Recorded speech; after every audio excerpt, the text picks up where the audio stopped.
Welcome, foolish mortals, to another episode of the HitchHiking Host Show.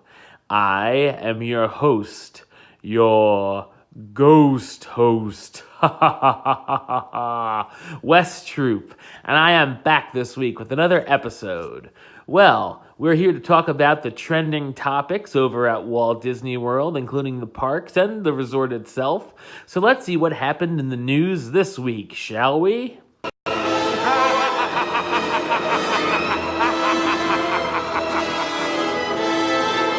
So we're going to start over at Disney's Animal Kingdom this week because last fall Disney announced that Rafiki's Planet Watch and the Wildlife Express train would not be available to guests for some time, releasing a statement that said they anticipated the reopening of the attraction would be in spring 2019.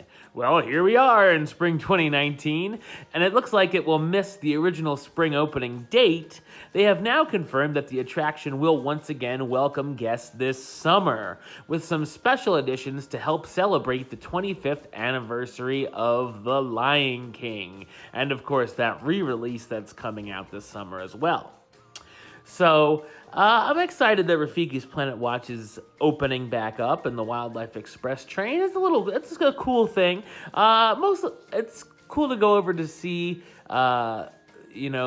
the animals being taken care of, the ones that are behind the scenes and whatnot, especially for the kids. And it's a cool little place, Rafiki's Planet Watch. I didn't get the chance to go over before it shut down this past time, but on my next trip, I think I'll take the trip over again and check it out.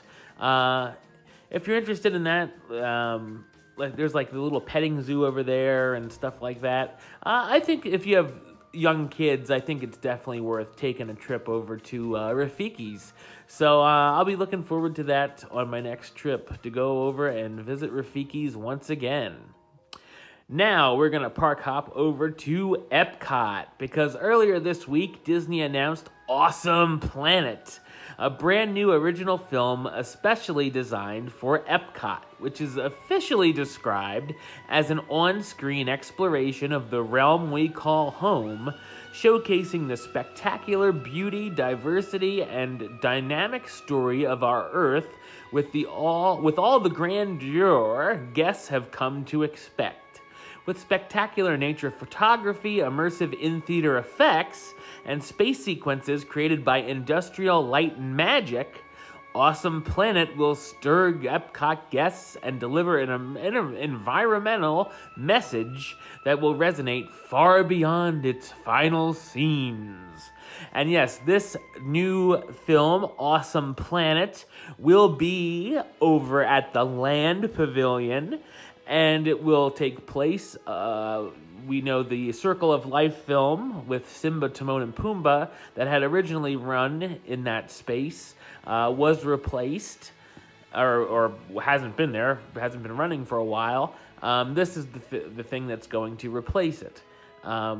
And I'm glad something is going to replace it in that theater, because I heard it was just going to be used for like marching bands and school kids or something. And it's like, what? Can't they go somewhere else at Epcot? Why do they have to use an attraction space?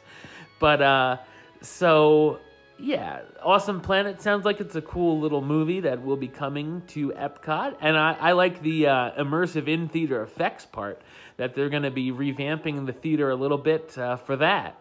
So I think I will definitely check out Awesome Planet when it opens. And of course, I will let you all know when that will be, once we all find out. And also, speaking of Epcot, this week Disney announced a new unnamed hybrid quick table service restaurant coming to the France Pavilion that will feature the cuisine of celebrity chef Jerome Bocuse, the mastermind behind the pavilion's Chefs de France, and its celebration of gourmet cuisine, Monsieur Paul. This new location will feature a menu inspired by the Brittany region of France, and will have savory crepes called galets and sweet crepes. So there's that. I'm always up for some food over in World Showcase, I'll tell you that. And the France Pavilion has some of the best food that over there with their restaurants and their desserts. So definitely looking forward to more stuff from the France Pavilion. And we're going to park hop over to the Magic Kingdom. And this story caused a little bit of controversy this past week because the bricks from Disney's Walk Around the World near the Magic Kingdom Park and the Transportation and Ticket Center will begin to be retired in the coming months. The bricks were sold with the commitment that they were to be displayed until 2011, which I totally had no idea about that. I thought they were there forever. Since the bricks were not designed to be removed individually, they will not be available to take home, unfortunately. Instead, guests who sponsored a brick may purchase a commemorative version between now and August 31st, 2019, or while supplies last.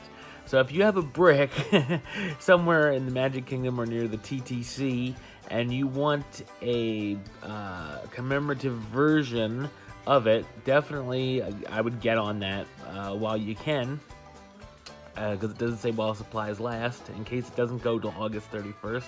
I remember seeing these for many, many years as a kid and everything, so that's why I was sort of surprised that it was only until 2011. Yeah, so it stuck around 8 years longer than it was supposed to, so at least there was that, right? I know a lot of people are disappointed, but hey, it is what it is. I know they're really working between the Magic Kingdom entrance and Epcot. They're really working on sprucing up the entrances. So I'm sure they have some ideas for a new Magic Kingdom entrance and whatnot. So that's that. Get your bricks while you can if you're interested. So, heading back over to Disney's Hollywood Studios, we're going to park hop over there because while they already have an Incredibles themed dance party going on every day at the former Pixar Studios area of the park, it looks like there's going to be another Pixar themed dance party as well when Lightning McQueen's Racing Academy opens.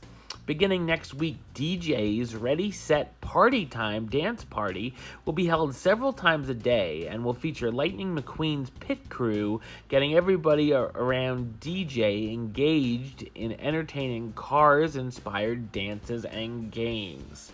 So yes, another dance party will be going down over at Hollywood Studios. If you're a fan of the dance parties, you'll definitely want to check out this one, and if you're a fan of Cars, of course. So that will be coming next week. And now we're going to park hop over to the Grand Floridian Resort because Mizner's Lounge is going to be expanded during an upcoming refurbishment that will kick off next month. To make room, Commander Porter's will close on April 4th, and merchandise from the location will be moved to Summer Lace on the ground floor. During the closure of Mizner's, a temporary lounge will be set up by the Garden View Tea Room, with the Grand Floridian Orchestra performing here during this time. The project is expected to be completed later this fall. And rumor has it that it's going to have something to do with a Beauty and the Beast type thing at the lounge when it reopens. A theme to it.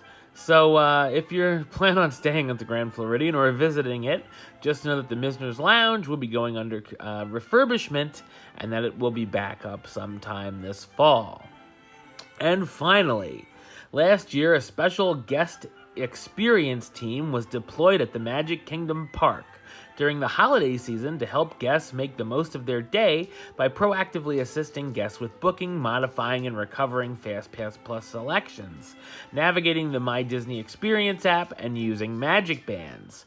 It's now been confirmed that the special cast members, who can be found wearing blue shirts and in Main Street USA, Tomorrowland, Fantasyland, and Adventureland, will be sticking around for the foreseeable future.